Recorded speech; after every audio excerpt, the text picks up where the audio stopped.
ติพันธุ์รวมใจรักษามัคคี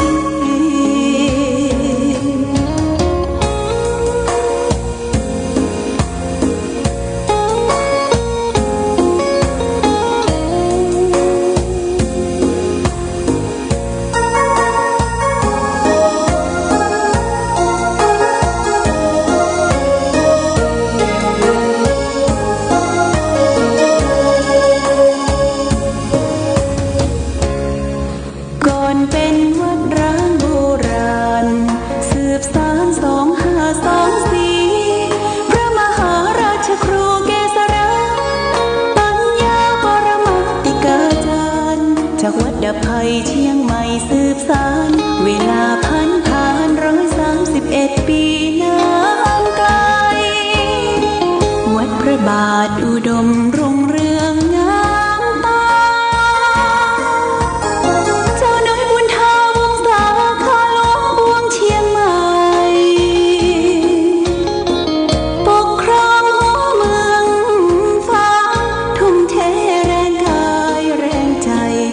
ชาติพันธุ์รวมใจ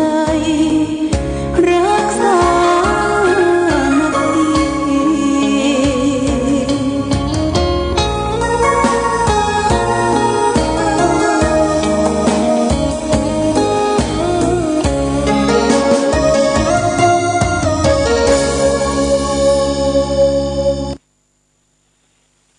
เจริญสุขศรัทธาสาธุชนญาติโยมท่านพุทธบริษัททั้งหลาย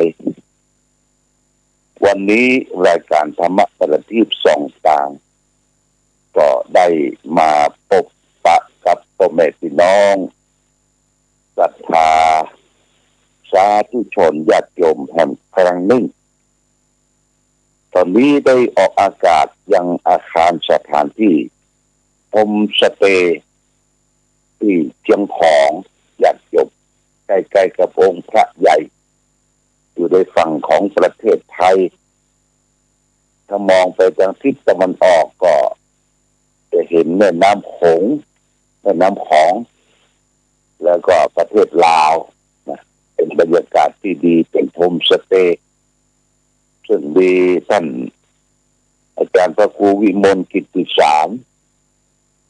รองเจ้าเป็นเจ้าคณะตำบลเชียงของเนี่ยท่านอยู่วัดเชียงคานได้มานิมนต์มาพักที่โฮมสเตย์ของโยมของท่านตั้งแต่ตะวาได้เดินทางออกจากเมืองลาวมาตะวานี่ทางด้านสะพานที่2เชียงของอย่างจบซึ่งอาตมาภาพก็ได้เดินทางไปกับคณะทางคณะสงฆ์ที่เชียงของมี5 รูปก็เดินทางตั้งแต่วันที่23 ตุลาคมออกจากวัดพระบาทอุดมก็เวลาประมาณสัก 6:15 แล้วก็เดินทางไปที่วัดพระธาตุสุนันทาอำเภอแม่แตงพระธาตุสุนันทาอำเภอแม่แตงนี่ก็ท่านก็จะได้มีการจัดการทำบุญสืบชะตาหลวงอาจจะเลยสืบชะตาหลวงที่วัดพระธาตุสุนันทาหรือชะตาหลวงนั้นก็มีญาติโยมที่เดินทางมาจากกรุงเทพและหลายที่โดยเฉพาะอย่างยิ่งพระสงฆ์ที่ได้นิมนต์มาสืบชะตาก็คือท่านรองเจ้าคณะภาค7ท่านเจ้าคุณพระราชวิสุทธิเมธีวัดปากน้ำภาษีเจริญแต่เมื่อสืบชะตาเรียบร้อยฉันเพลเรียบร้อยอาตมาก็เดินทางจากวัดพระธาตุสวนสุนันทาแม่แตงเดินทางลัดเลาะมาไปที่บ้านตังยิ้วญาติโยมบ้านตังยิ้วบ้านตังยิ้วอำเภอเมืองต ตำบล3อำเภอเมืองจังหวัดพะเยาเพื่อได้ไปติดต่อในการทำแผ่นใบสีมาเนี่ยที่จะได้เอามาตั้งรอบอุโบสถของวัดพระบาทอุดมฐานได้ทำละฐานเสมาทำละแต่ขาดแผ่นใบเสมาก็ไปติดต่อก็พบกับท่านเจ้าของก็คือท่านเป็นรองนายกเทศมนตรีเทศบาลของตำบลแม่สาต่อตกลงราคากันเรียบร้อยแล้วก็เดินทางต่อญาติโยมในวันที่23เดินทางต่อจากที่ท่านมาถึงด่านเชียงของเนี่ยในเวลา6-7 ชั่วโมงญาติโยมนะ6-7 ชั่วโมงมาถึงด่านเชียงของก็ประมาณสัก6 โมงเต็มก็คณะสงฆ์ที่เตรียมรอรับที่จะได้ข้ามแดนข้ามผ่านทำเอกสารเรียบร้อยแล้วก็มีรถของท่านพระครูวิมลกิตติสารวัดเชียงคานเนี่ยมีรถตู้แบบหัวจรวดรุ่นก่อนก็ได้ไปสมทบกับพระสงฆ์จำนวน5 รูปองค์การแห่งท่านหนึ่งจะเดินทางผ่านด่านเชียงของสะพานมิตรภาพไทยลาวแล้วก็เดินทางเข้าไปในเขตของประเทศลาวแขวงบ่อแก้วญาติโยมไปพักที่วัดดอนแยงแขวงบ่อแก้วไปที่ท่านก็เกือบจะทุ่มละต้องจะจัดนาชนะที่พักรับนอนกางชุดกางมุ้งไว้ให้เรียบร้อยเป็นศาลาโถงมีห้องน้ำหลังเป็นห้องน้ำที่ทางท่านเจ้าคณะอำเภอเชียงของหลวงพ่อวัดศพผมได้ไปทำไว้สะดวกสบายแต่ต้องนอนย้ายกันอัดอยู่6 รูปแล้วก็มีโชเฟอร์ของท่านเป็นเจ็ตนอนย้ายแล้วก็ตื่นขึ้นมาพักที่ห้างตื่นขึ้นมานี่ก็เดินทางต่ออยากจงเวลา5 โมงจะได้ฉันเพลฉันเจ้าอย่างที่ห้างบอกว่าจะรบกวนเพื่อนนะการที่ไปวัดดอนแยงแล้วก็เอาเครื่องวัตถุไสยศาสตร์ต่างๆทางท่านพระครูวิมลกิตติสารก็เอาพร้อมด้วยคณะก็เอาเสื้อผ้าอาภรณ์เป็นของใช้ไปมอบให้แก่ศรัทธาญาติโยมที่มาเตรียมต้อนรับเป็นต้อนรับและรุ่งขึ้นวันที่24ตอนเช้าเวลา5 โมงตื่นนอนทำธุระเสร็จเรียบร้อย5 โมงเกินก็เดินทางจากวัดดอนแยงมุ่งตรงไปที่เวียงภูคาญาติโยมนะเวียงภูคาไปทางทิศเหนือก็ไปลุ่งแจ้งเอาที่เวียงภูคาไปรับประทานอาหารเช้าร้านอาหารจะมีเฝอญาติโยมมีเฝอมีก๋วยเตี๋ยวแบบยวนแบบลาวแล้วก็มีอาหารเป็นอาหารสำเร็จรูปที่เพิ่นได้จัดทำไปแล้วก็อุ่นอยู่ตลอดเวลาตรงนี้เป็นล็อกเอาชอบอะไรอย่างก็ไปกี้แล้วก็เป็นตักมาก็มอบมาถวายแล้วก็จ่ายสตางค์ถวายก็ต้องจ่ายสตางค์สุดแล้วก็เดินทางต่อไปเยี่ยมวัดตากฟ้าวัดอย่างชมตลาดญาติโยมไปชมตลาดถึงตอนบ่ายก็กลับมาตอนไปนะชมตลาดก็ไปฉันเพลที่วัดตากฟ้าก่อนจะถึงเพลก็ไปแวะชมตลาดชุมชนตลาดชุมชนอย่างบ้านเฮาเนี่ยนะตลาดพี่น้อง10 เจ้าบ้านเอาของพื้นเมืองของอย่างไปขายก็ไปหาขนมหลายๆอย่างขนมพื้นเมืองเพิ่น ก็ไปจับจ่ายใช้สอยซื้อแต่ญาติโยมที่เป็นไปเข้าตลาดน่ะเป็นหันผู้เจ้าพระสงฆ์มาจากเมืองไทยก็อยากจะทำบุญมีไม่ออกคนหนึ่งบอกว่าถวายปลาแอดหลวงพ่อเนี่ยปลาแอดปลาเผาปลาแอดก็เข้าสุกแล้วก็พร้อมด้วยยำผักกาดส้มญาติโยมนำผักกาดส้ม2 ถุงแล้วก็ปลาแอดขนมแล้วก็บอกว่าจะได้ไปวัดไปวาเมาก้าเมาขายวัดตังปูนนี่ญาติโยมส่วนมากก็เป็นพระเนนเป็นจั่วอย่างที่วัดตอนแยงนะก็มีผู้เจ้าหนุ่มตนตรงนั้นก็เป็นเนนห้องจั่วนะจั่วเป็นเนน5 รูปที่วัดตากฟ้านี่มีเนนอยู่10 รูปนะเนนจะต้องไปเรียนหนังสือญาติโยมไปเรียนหนังสือหนังหาร่วมกับลูกหลานเด็กเยาวชนแต่การไปเดินทางไกลเนนก็ต้องใช้จักรยานรถถีบเนี่ยเข้าไปประเทศลาว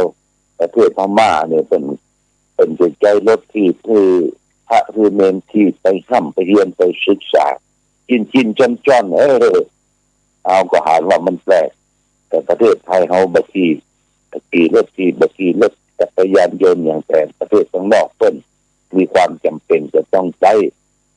ถามว่าผิดวินัยก็มันก็บอกผิดวินัยอย่างญาติโยมเพราะว่าจะเดินทางไปแห่มไปเรียนศึกษามันไกลรถที่จะได้จากประเทศไทยอุบาอาจารย์พระเจ้าประสงค์ได้นำไปถวายให้แก่วัดคือพระเด่นได้ใช้ในวัดไปแห่มไปเรียนศึกษาแล้วก็ได้รับของ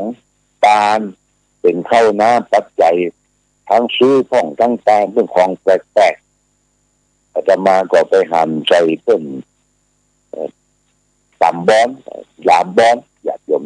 ตำบอนลามบอนนี่ก็ซื้อมา2 ถุงนึ่งมันตกอยู่20,000ญาติโยม20,000ก็ 20,000 นะ20,000เงินลาว20,000เงินกีบมือนี่มันตกกับ3 บาทบ้านเฮา1 กับ3 บาทบ้านเฮาก็ซื้อมา2 ถุงเอามากินกันเนาะเป็นใส่หนังเหมือนกันเนี่ยอาจจะเป็นหนังควายนะเกี๊ยวเนี่ยนะเกี๊ยวเขาจะแบบดีนะเกี๊ยวเนี่ยแต่รสชาติใจได้แล้วออกจากตลาดมาก็มีห้องแถวมีไม่ออกคนหนึ่งที่ว่าหมูจักชื่อเป็นกัน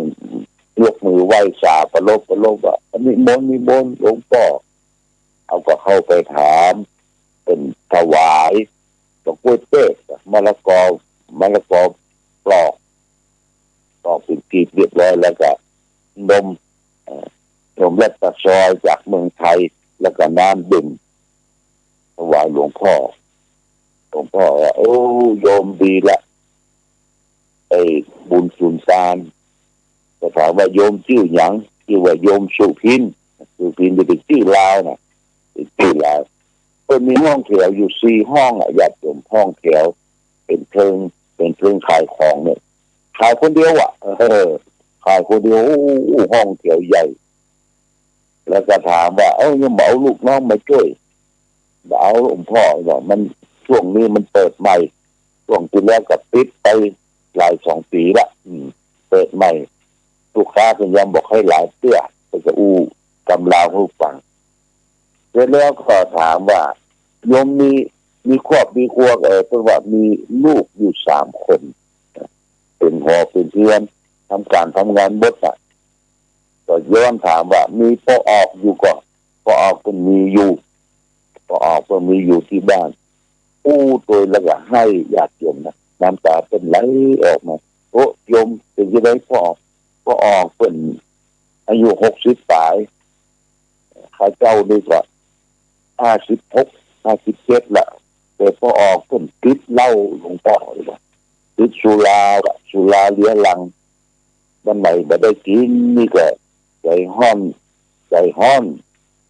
ใจโคตรใจเครียดจังด่าลูกด่าเมียแล้วก็ถามต่อไปว่าญาติโยมนะครับเจริญ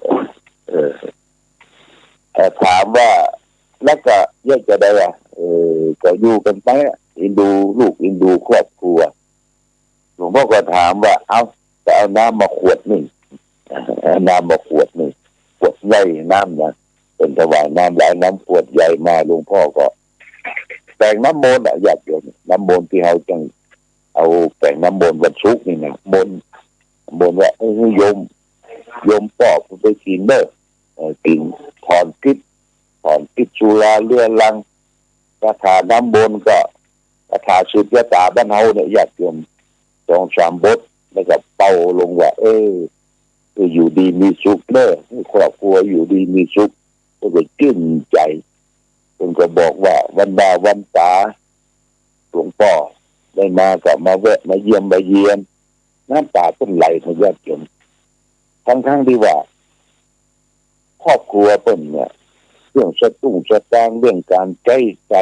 สอยเนี่ยมันมีปัญหาแต่มีปัญหาอย่างเดียวคือครอบครัวบัดเต็มที่ว่าบัดเต็มนั่นคือมันอยู่บัดเป็นสุข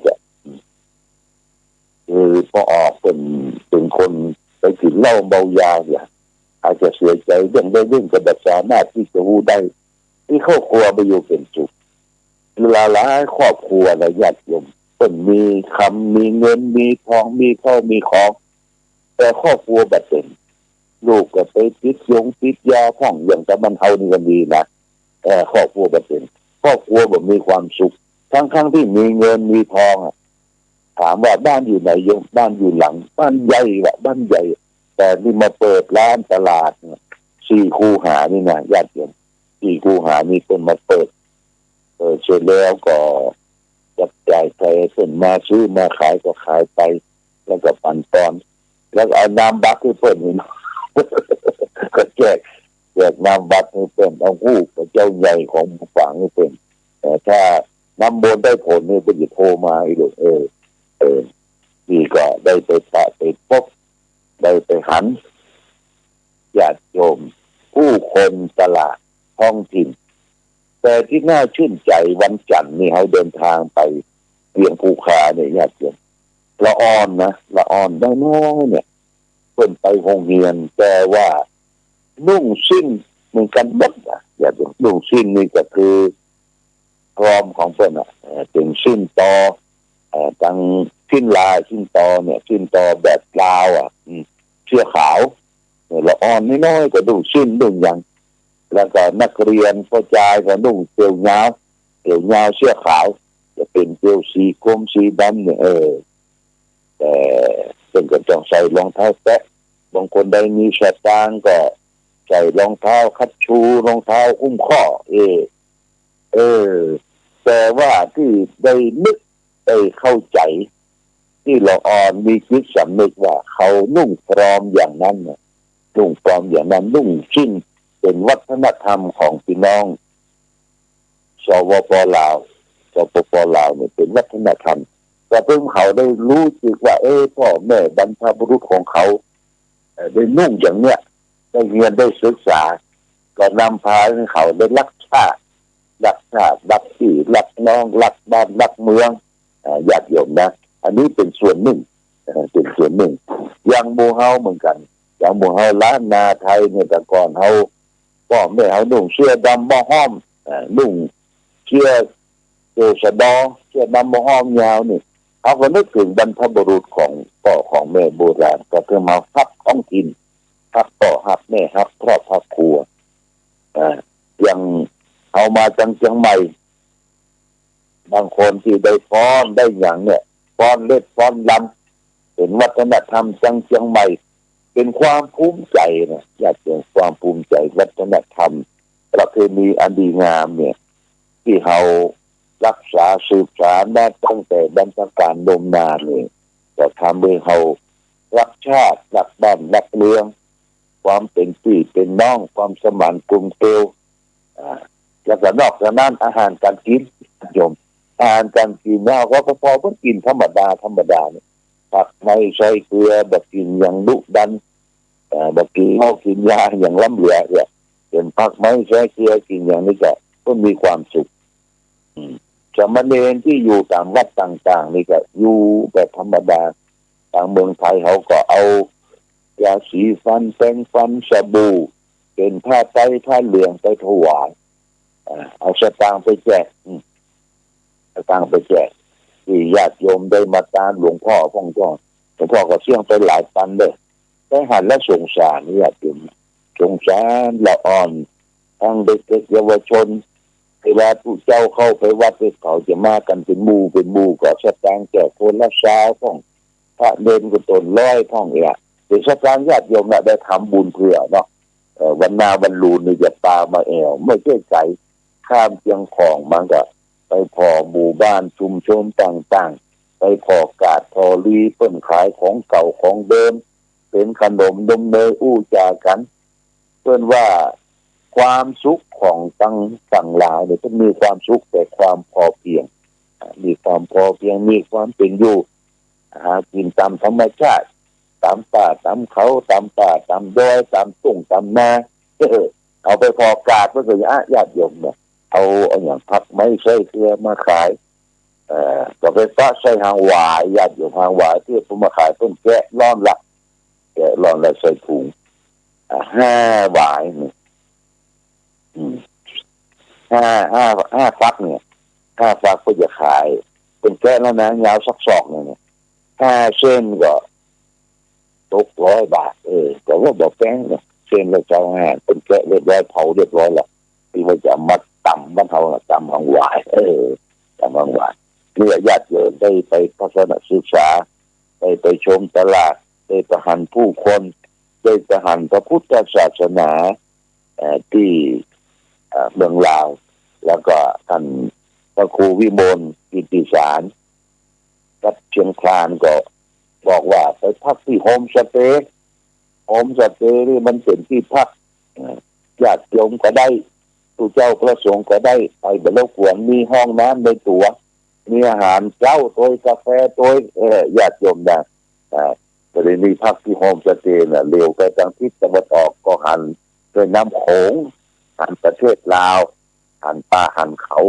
เดี๋ยวก็จะเรียบละ8 โมงครึ่งเรียบน้ำโขงเนี่ยไปพดออกพุ่นเชียงแสน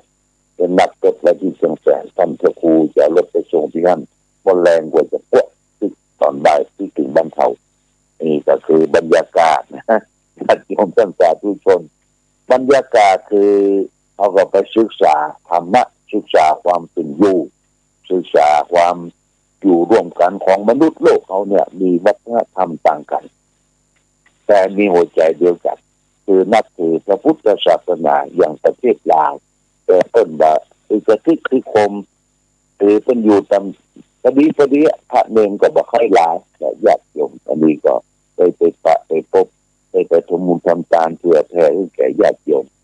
วันหลังนี่ถ้าเราข้ามไปเนี่ยมันจะมีรถตู้เป็นบริษัทรถตู้จะวิ่งจากที่แข่งบ่อแก้วเนี่ยไปที่ขณะบ่อเต็มหันกำ3 ชั่วโมงนี่จะไปขึ้นรถไฟใหญ่ขึ้นรถไฟเร็วจะไปเพื่อไปเมืองเก่าโบราณของเชียงจันทร์ที่ไหนกาเนี่ยไปเขาก็ไปดูไปเอี่ยวไปพอไปก่อนมาดูลาดเราก่อนนะตอนนี้ก็ไปมาจากพบปะลาญาติโยมไป2-3 วันจะมาพบกันเลยก็ขออนุโมทนาสาธุเอาละก็คงเก้าอี้ก่อนเนาะเดินไปถึงบ้านเฮาละเดี๋ยวก็ทางที่โฮมสเตย์เนี่ยเป็นก็เอาอาหารกาแฟแล้วก็ผลไม้มาถวายที่จะฉันแล้วก็สัก8 โมงครึ่งก็จะเดินทางต่อไปขอความผาสุกความเจริญความดีธรรมจงมีแก่ศรัทธาญาติโยมได้มาเอี่ยวมาทัศนศึกษาเพื่อแก่และญาติโยมขอความสุขความเจริญขอพระศรีรัตนตรัยจงปกปักรักษาทุกท่านให้มีความสุขประกอบไปด้วยอายุวันนะสุขภาระเหมือนกันทุกรูปทุกท่านทุกคนด้วยเถิด